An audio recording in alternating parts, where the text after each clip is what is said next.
Assalamualaikum warahmatullahi wabarakatuh. Bagaimana kabar kalian hari ini? Semoga kalian dalam keadaan sehat walafiat. Sekarang kita sudah beranjak di bab 4. Sudah tidak kerasa ya, kita tahu-tahu sudah bab 4.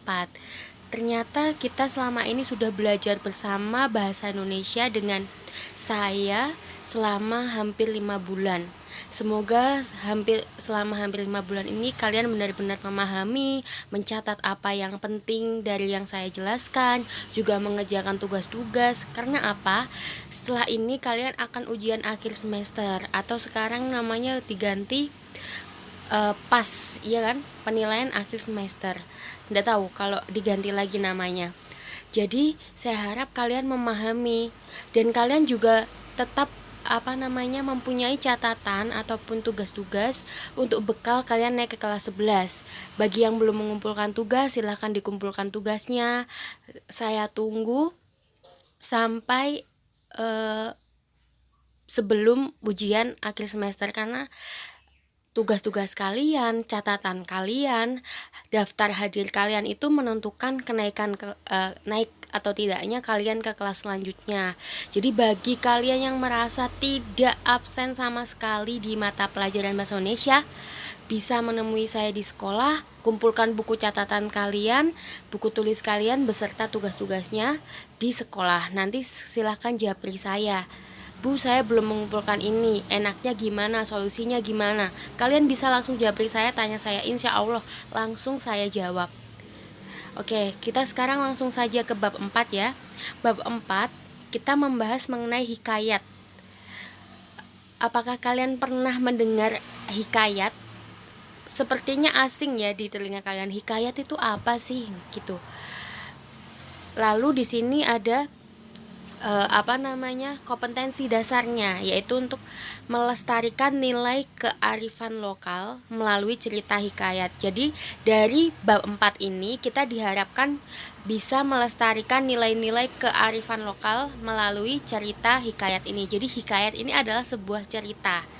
Seperti itu. Sudah punya sedikit gambarannya. Oke, selanjutnya hikayat. Menurut Kamus Besar Bahasa Indonesia, hikayat merupakan karya sastra lama Melayu berbentuk prosa yang berisi cerita. Kalian sudah tahu ya, karya sastra lama. Jadi sastra dalam bentuk lama. Mohon maaf, jadi sastra lama. Bahasanya biasanya bahasa Melayu. Melayu itu sekitar dari Sumatera. Kalian lihat lagi, pokoknya kalau Melayu itu Sumatera dan sekitarnya. Bentuknya berupa prosa yang berisi cerita. Prosa itu merupakan karangan bebas. Jadi karya sastra sendiri itu dibagi menjadi 3. Ada prosa, puisi, dan drama. Dan hikayat ini termasuk ke dalam prosa atau bentuk karangan bebas. Isinya adalah sebuah cerita. Undang-undang, saya nulisnya kelebihan 1. Silsilah yang bersifat rekaan atau karangan, keagamaan, historis, biografis, atau gabungan sifat-sifat itu. Jadi gabungan sifat-sifat itu yang dimaksud yaitu biografis, historis, keagamaan, rekaan, ataupun undang-undang. Dan dibaca untuk pelipur lara, pembangkit semangat juang, atau sekedar untuk menyampaikan pesta. Jadi hikayat sendiri zaman dahulunya itu digunakan atau diceritakan untuk meramaikan sebuah pesta. Kalian pernah melihat cerita-cerita kerajaan seperti yang baru itu, cerita tentang mengenai kerajaan itu ceritanya Aladin. Itu kan di dalamnya mereka ada cerita-cerita. Kalau itu hikayat itu sejenis cerita, misalkan jinnya membuat lagu nyanyian cerita lah, itu digunakan untuk meramaikan sebuah pesta dengan lagu-lagu itu. Tapi lagunya kan isinya cerita. Nah, seperti itu. Hikayat itu gambarannya seperti itu. Hanya saja kalau hikayat itu merupakan karya sastra lama yang menggunakan bahasa Melayu klasik gitu. Oke, selanjutnya Hikayat termasuk cerita rakyat yang perlu dilestarikan. Mengapa? Jadi hikayat ini perlu dilestarikan karena yang pertama digunakan sebagai sarana hiburan, yang kedua sebagai sarana pendidikan karena di dalam hikayat terdapat nilai-nilai yang patut untuk diteladani. Yang ketiga sebagai pelestarian budaya. Di dalam hikayat sendiri ada budaya-budaya yang perlu dilestarikan dan kita jaga sampai dengan detik ini. Lalu karakteristik atau ciri-ciri dari hikayat. Yang pertama mengandung kemustahilan dalam cerita, baik dari segi bahasa maupun dari segi cerita. Jadi dalam hikayat ini terdapat kemustahilan dalam cerita atau hal-hal yang tidak logis, yang tidak bisa dinalar. Jadi ceritanya tuh mustahil, khayalan, kayak tidak terjadi seperti tidak terjadi di kehidupan nyata, tapi di dalam cerita itu tuh ada. Jadi makanya itu disebut kemustahilan dalam cerita karena ceritanya tuh tidak bisa dinalar atau tidak logis. Ciri-ciri yang kedua yaitu terdapat kesaktian tokoh. Biasanya sebuah hikayat itu menceritakan kesaktian dari sebuah tokoh itu. Yang ketiga anonim atau tidak diketahui secara jelas nama pencerita atau pengarangnya. Jadi kebanyakan kalau kalian cari di internet contoh dari hikayat sendiri itu tidak ada nama pengarangnya. Jadi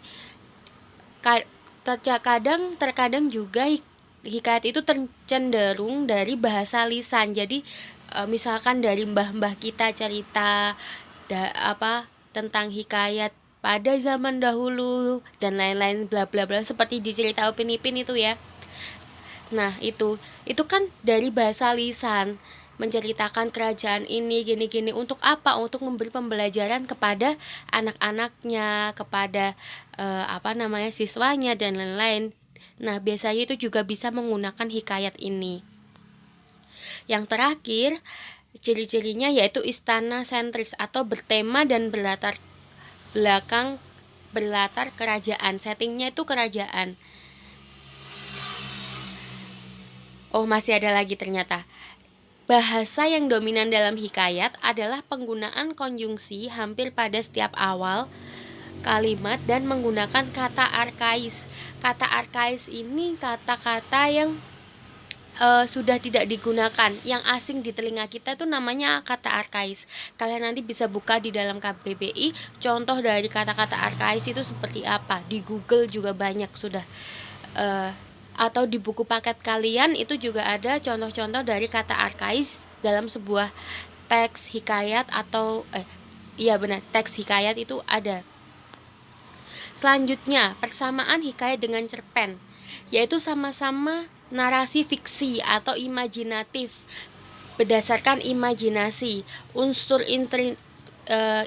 hikayat dengan cerpen juga memiliki unsur intrinsik yang sama berupa tema, tokoh dan penokohan, sudut pandang, latar, gaya bahasa, alur dan amanat itu sama. Hanya saja dibedakan. Bahasa yang digunakan dalam cerpen yaitu bahasa masa kini atau bahasa modern. Sedangkan pada hikayat menggunakan bahasa masa lampau, yaitu kalau hikayat itu Melayu klasik. Bahasanya itu biasanya sulit untuk kalian pahami karena menggunakan kata-kata arkais itu tadi. Bahasa-bahasa yang tidak kalian kenali, kata-kata yang asing bagi telinga kalian. Seperti itu, makanya mengapa siswa itu lebih suka membaca cerpen daripada hikayat, karena cerpen ini bahasanya mudah dipahami, sedangkan hikayat terkadang itu kita harus membuka kamus dulu, melihat dulu agar mengetahui apa itu artinya. Kamus yang di sini maksud saya Kamus Besar Bahasa Indonesia loh ya, KBBI loh ya. Nah, setelah itu aspek berikutnya yang membedakan cerpen dan hikayat yaitu karya sastra. Karya sastranya ini kalau cerpen termasuk karya sastra baru, sedangkan hikayat karya sastra lama. Aspek nama pengarang, kalau cerpen tuh diketahui nama pengarangnya siapa, jadi yang membuat cerpennya siapa itu diketahui. Kalau hikayat tidak. Latar belakangnya, kalau cerpen lingkungan sekitar, sedangkan hikayat kehidupan di istana. Kata cerpen itu maksimal itu 10.000 kata, bisa kurang. Tapi ada juga yang mengatakan cerpen itu minimal harus menggunakan 1.000 kata. Pokoknya tidak boleh melebihi batas 10.000 kata. Itu yang dinamakan cerpen. Kalau hikayat tidak dibatasi, berapapun kata yang Anda gunakan itu tidak dibatasi. Selanjutnya dari aspek nilai. Dalam cerpen aspek nilainya beragam. Ada percintaan, persahabatan, agama, sosial, budaya, politik, dan lain-lain. Itu semuanya itu bisa masuk di dalam cerpen. Karena apa? Kan cerpen ini termasuk karya sastra baru modern, bahasa yang digunakan bahasa terkini. Jadi nilai-nilainya pun juga beragam. Sedangkan hikayat biasanya hanya mengandung nilai-nilai tradisional. Nilai-nilai tradisional itu seperti nilai moral, pendidikan, religi, sosial, dan budaya, hanya sebatas itu. Tidak ada yang seperti modern percintaan, persahabatan, apa itu tidak ada, hanya nilai tradisional aja kalau yang di hikayat. Sedangkan kisah atau isi ceritanya dalam cerpen bervariasi karena nilai-nilainya beragam. Jadi ceritanya pun bervariasi. Kalau sedangkan hikayat isi ceritanya hampir semuanya mengenai kebaikan melawan kejahatan. Misalkan kesaktian raja ini, kebaikannya melawan kejahatannya si ini. Nah, itu selalu seperti itu hikayat. Sedangkan yang terakhir aspek dari segi alurnya, kalau cerpen alurnya adalah maju, mundur, atau campuran. Alur maju itu menceritakan cerita sekarang ke cerita yang masa akan datang, cerita masa lampau ke cerita masa kini. Jadi kalau alur maju tuh gitu ya, masa lampau ke masa kini, atau masa kini ke masa depan. Nah, itu namanya alur maju. Sedangkan alur mundur menceritakan ke masa kini ke masa lampau, atau masa depan ke masa kini. Nah, itu alur mundur. Kalau alur campuran yaitu campuran dari alur maju dan alur mundur. Selanjutnya hikayat. Hikayat ini alurnya alur maju dan berbingkai. Tahu nggak kalian alur berbingkai itu seperti apa? Jadi alur berbingkai di sini maksudnya adalah di dalam sebuah cerita terdapat cerita lagi.